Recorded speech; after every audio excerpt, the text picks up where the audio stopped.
Hello, thanks. I'm Philippe Dierickx. I'm part of Nokia Bell Labs, and I would like to thank the Broadband Forum for having me here to be able to present my ongoing research. And I would also like to thank Post Luxembourg for following our research closely and see somehow benefit of the outcome of the ongoing research. Let's go to the agenda. So the first part will be, I will present the research on automating network operation with AI-based insight, so a high-level view. Then we'll switch to a demo. Unfortunately, it's not a live demo because I don't have access to the lab. And so it will be a recording of the demo. And then Olivier here will present the outcome of what we have done in their labs, what they've done on their network about using the outcome of the research. So let's first do a parallel between autonomous network and autonomous driving. This is a parallel I like to do. So for autonomous driving, you have on one part the environment. Then you have to look at which sensor you need to have on your car to capture correctly the environment. And at the end, you do some specific action, which is just turn left, turn right, brake, or accelerate. So the action can be quite easy, but you need plenty of sensor on your car to do those actions correctly. With the parallel of on network, you have also environment. So it's the data generated by the network equipment. We are trying to build interesting sensor to capture the environment data. And at the end, we would like to do actions on the network to improve the network and automate the network. But also what is important is if the environment here is not as you expect, so if the granularity of the information is not nice. So let's see what we can do. So the way we do our research is capturing the physical network. So here you have a description of a physical network. You have the access node, which is connected to your gateway at home, and you have or Wi-Fi or internet connecting to your device. On top, on your devices, you have different services, or whatever you are watching a movie, listening to audio, gaming, and so on. So this is the physical network. The network equipment is generating network data, okay? Typically, in the currently the network data granularity is around 5-minute data granularity. But we want, in fact, to go further. We want to see if it's possible to, using existing data, so not capturing more data, but using existing data, is it possible to enhance those data? And from those enhanced data, we would like to build sensor. So to, at the end, do actions on the network. So AI-based sensor to close the loop. So we are not fully at the closing of the loop, but we have already several sensors to help trying to closing the loop. So how do we do that?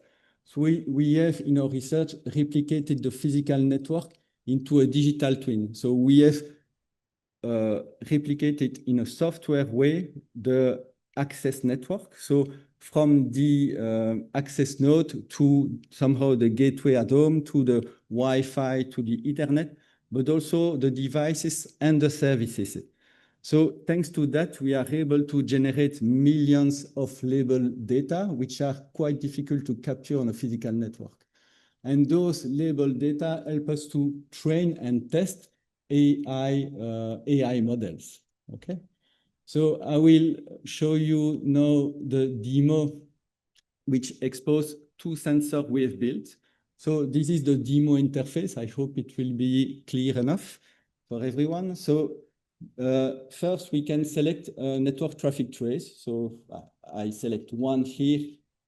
You see on the left part in red, you have the upstream traffic, and on the right, you have the downstream traffic. So it's 6 hours of traffic, and 6 hours of traffic, you have only 72 samples inside those traffic traces. You see here, these are discrete values, so it's only 2 times 72 value.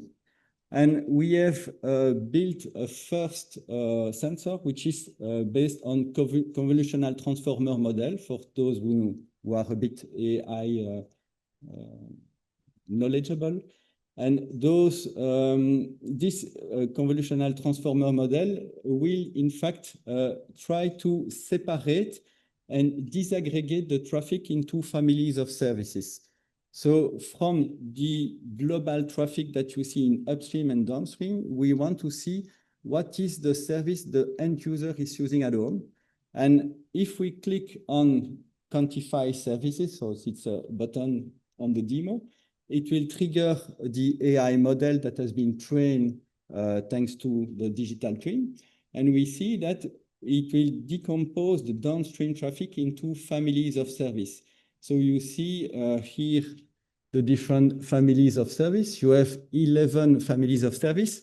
I will just read them. You have browsing, file transfer, video conferencing, IPTV, video over the top, audio, gaming, voice over IP, IoT, standby, and also speed test. Speed test is even a new category that we have included in the latest version of the AI model.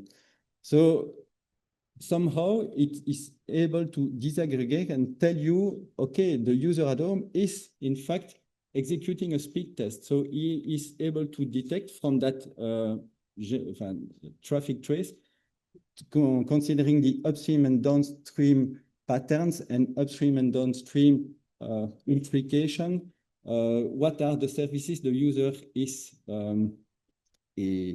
performing at home. So this is nice. It's based on 5-minute traffic data granularity. But if we want to go further, we want to enhance those data. And you see there is another button. You can click on perform upsampling in the live demo, which is not the case here. And then it will trigger another model, AI model, which is a upsampler model. It will upsample by a factor 10 the data that you have at 5 minutes. So it will change and in fact predict what would be the traffic at a lower granularity. So from 5 minutes to 30 seconds. And you will have in fact the result, which here I will briefly decompose. So the upsampler is based on a diffusion model. So this is similar model that you see with images. And with images, you can, for example, generate an image using a prompt. I want a car in the forest, for example.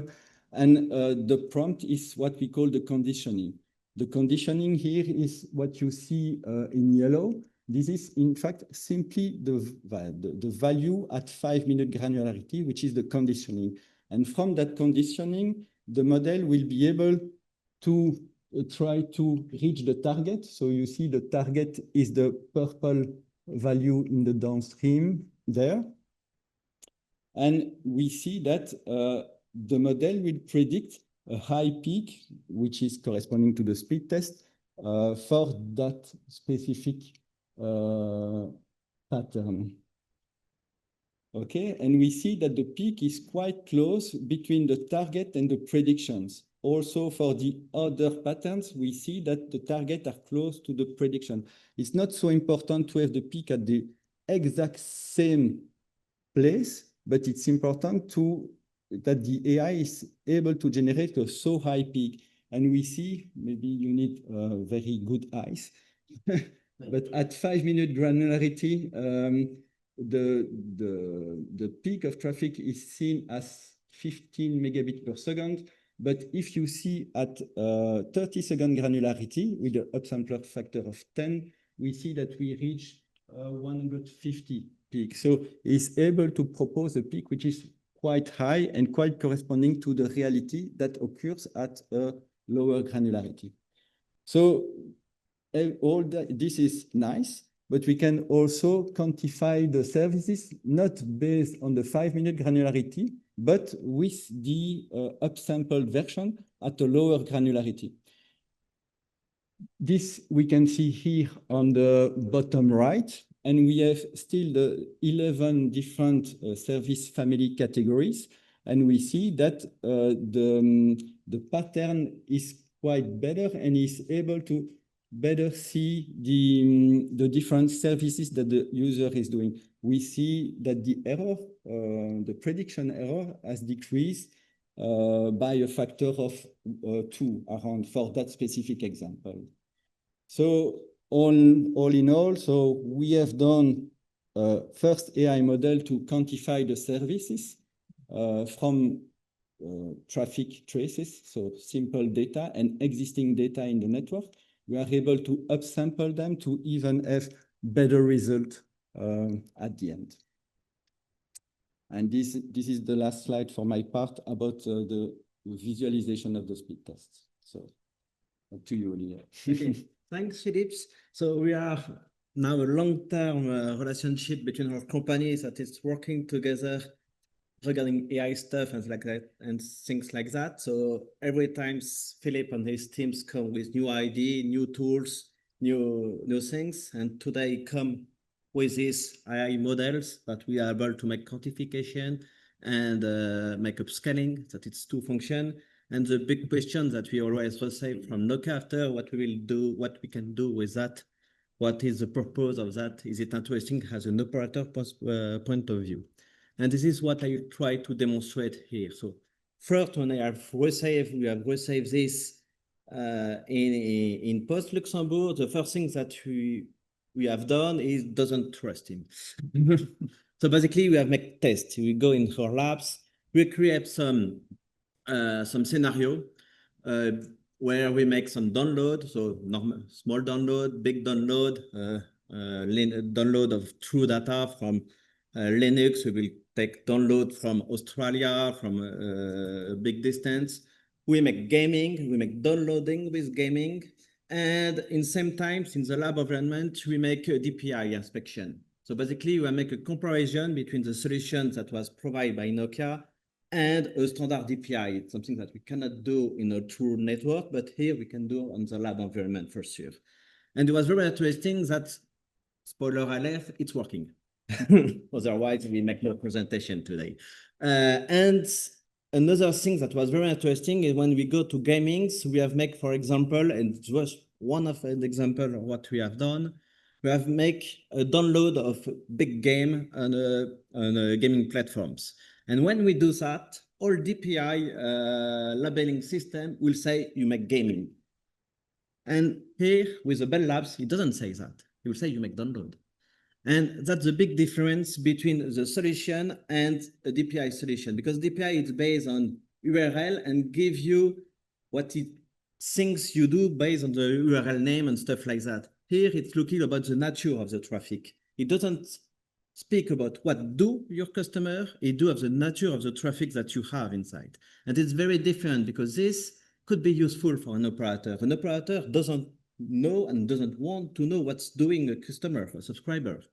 It's about privacy. We doesn't want to know that, but we want to know the nature of what he's doing, because it is the nature that is matter for the network perspective, and to see how we can do things with this nature, how we can ameliorate that. After this lab test validation, what we have done, we have applied it inside our network. We have applied in our traditional network monitoring systems, NMS systems. It was still a traditional one with a 5-minute statistic that we have usually. And we're bringing it to the Nokia Bell Labs AI to have a quantification, a direct quantification around the 5 minutes statistic, and another one with the 30 seconds where we make upscaling, more of that. And we doesn't use like it, we also improve the information with all information that we have of data lake. For example, the offers that we give to the people, because at this moment, the AI doesn't know this. The only information that you have, okay, to remind this, it's just the traffic up and the traffic down. So the only things the AI know. And with that, what we can do. So just for your information, this is a kind of information that we will receive if you're looking about one line. We'll have a traffic and a definition. He making gaming, he is doing video, it make all the stuff that you can expect it. And what will be interesting for us after, we can apply it and look it at on a large scales. Basically, I have looking all my offers that was selling in 1 gig, all my offers which are selling to 500 megabit offer, 100, and also with corporate. And that was very interesting because we see the difference now about the usage that people make with our offer. So you will see, for example, it's very interesting to compare, make a comparison between the 100 megabit offers that we offer at corporates and the one that we offer from residential perspective, because we directly see the difference of usage. You see that web browsings, that video conference is something that is used in corporate environment, not used in this, inside the network. So for us, it's very understand, but because very valuable, because we can have a better understanding of the offer and we can adapt the offer to people. That's something that one use case. Those things we can also apply it every day, and you can see the evolution about a customer, a subscriber, because and it's also very interesting for us because we have a better knowledge of one specific subscriber. This information could be used for multiple purposes. Commercial, adapt offer, propose new offer that makes sense to the customer, but also make an identification about local issue. And it's very interesting because sometimes you could have a Wi-Fi issue and stuff like that that decrease the level of usage and create some other impact to the customers that you can say, okay, the user was in holidays. Now you can see that, okay, something is happening to this line, perhaps, and it's very interesting to put this in relation about debugging of the line. So you can bring this information and it's valuable to say, okay, perhaps we need to go on site to make some things, or perhaps it's relevant at the PON level. So basically multiple customers in the same PON have an issue that is common, so that's not, we don't need to send someone on site to the customer, but we need to go on the office to make some resolution of that. And that's kind of things that I have made 3-5 years in the past. That is very interesting. It's how Post has decided to change from JPON to XGS-PON. At these times, we make a very simple things. What we're looking at the peak hour traffic usage and the number of customers that you have on the PON layer. And I have doing that in April 20, and I have the gray line that you see. So basically, you have a direct dependency between customer and the traffic. And after July of 22, we begin to have a change. So basically, it was not a linear change. Basically, PON, which are more than 32 customers, have less usage of traffic. And if you're looking about the peak value, by the way, it's 400 megabit. It's not so high for a JPON perspective. What it means is not because your neighbor is connected to the network that you stop using your network. The only thing that it's saying that is that the people have some congestion at small level and change the way that they use the network. And that basically that has triggered us to change from JPON to XGS-PON. At these times, the issues that I have, the only thing that I say is globally in my network, I have an issue. But when? I have no idea at this point. So we have decided at this moment to have a complete switch of the network from 1 gig to 10 gig, sorry. Now it's different because we have the story of each customer on each PON level. So we can begin to think about what is happening, not on my network, but on one PON, one specific PON. We have now, so usage, we know that web browsing is changing, it makes more times. So I pass more time to make downloadings and stuff like that. So we expect to have better understanding of that. And that's very interesting because what is coming in the future is a 50 gig PON technology. And we need to think about that, how we will manage to go to the 50 gig PON. And we doesn't really want to make the same ways that we have made the transition between GPON and GSPON, because, okay, it's costly, it's not energy efficiency, because each technology has a cost regarding energy also. We want to make a smarter deployment. Also taking advantage that we go to more automation and we make to intelligent OSS systems, and very related to your presentation before.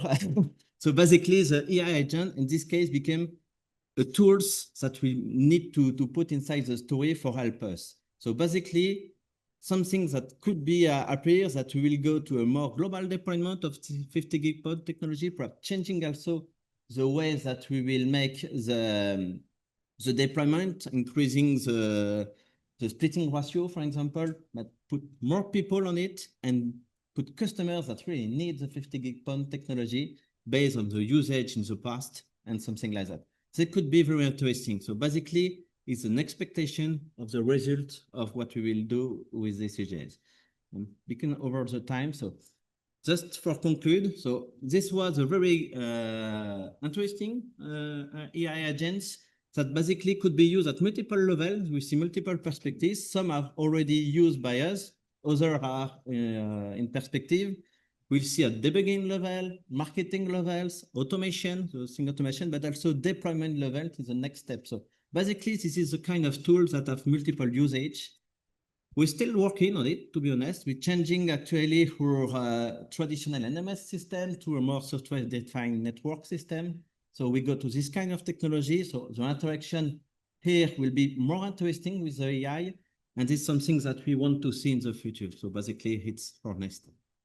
With that, we still have 3 minutes for some questions. Yeah, when I've got one. I love the autonomous vehicle analogy because it talks, about the sensors, the sensing, thinking, and then acting. And so, on regards to the sensors, kind of a couple questions. Are the sensors acting in real time? And the other part of this, it seems like the difference between something like an autonomous vehicle and this is that you're not putting LiDAR and radar and cameras on an existing vehicle. You're using sensors that are already in there. And so that's why I want to ask you, Tom, yesterday when he was talking about OBcast, the idea of being able to look at laser bias current on a receiver in an ONT or something, and then inferring stuff from that. So is that the kind of sensor you're talking about? So. Yeah, so thank you for the question. It's a very interesting question. I mean, for the real-time action, so it will first depend of the granularity. So if we consider 5-minute granularity, is it really real-time? So not sure. So currently the sensor is taking windowing to take actions, and the best we can do is to take to use a causal model. So as soon as the last data is available, make the prediction. So this is quite working, but it's also possible to use the service quantifier, the service quantification, with a lower granularity. So from 5 minutes, 30 seconds, we can also think about 5 seconds. So it's not really real time, but it's closer to real time. So this would be possible, yes. And we can also apply it after. So basically, when we make upsampling, sometimes if you're looking about, for example, debugging a specific lines, we could make the work of upsampling these lines after because we have the history of the lines, don't oblige to do in real time or waiting. So we have both capability, in fact. So we doesn't make upsampling for all the line all the times. It makes no sense. We doesn't have any, because basically upsampling will give you, what is very interesting with upsampling, doesn't highlight this, is we have the peak hour usage, the true peak hour usage, that means. And that's something that it's very interesting to have it after. We don't have the good timings, to be honest, that because we will have, during the 5 minutes, you will know that we have a peak, but the hour of the peak, we cannot know that. Yeah, thank you for an interesting presentation. I have a question of, have you been able to solve the issue of microbursts with this system? Because they are, especially the streaming is a very notorious one, that you have these microbursts that are very short, when you get the buffers, and if you happen to have a very, bad luck that you have all the customers picking up the same time the next video stream bit. Yeah, this is a bit where we want to go. I mean, the upsampler is providing a better visibility on your data. So instead of having 5 minutes, you go to 30 seconds. And so you already see higher peaks because you go in lower granularity.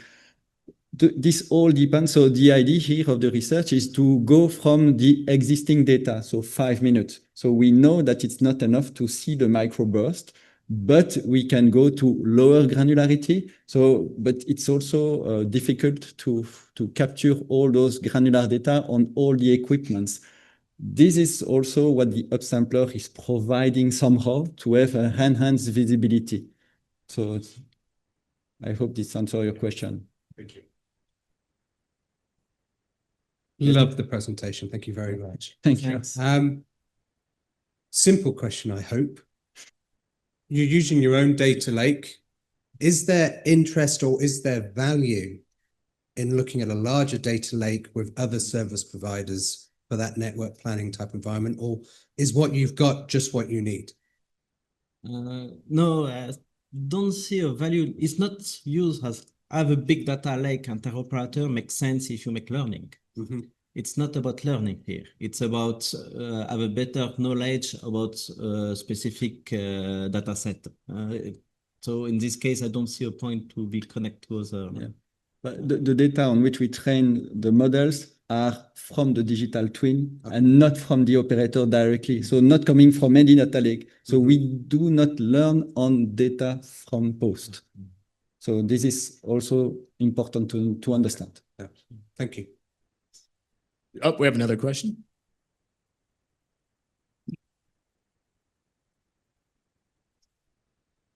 Hi, Esa Westerinen from Detecon Consulting. Thanks for the very insightful presentation.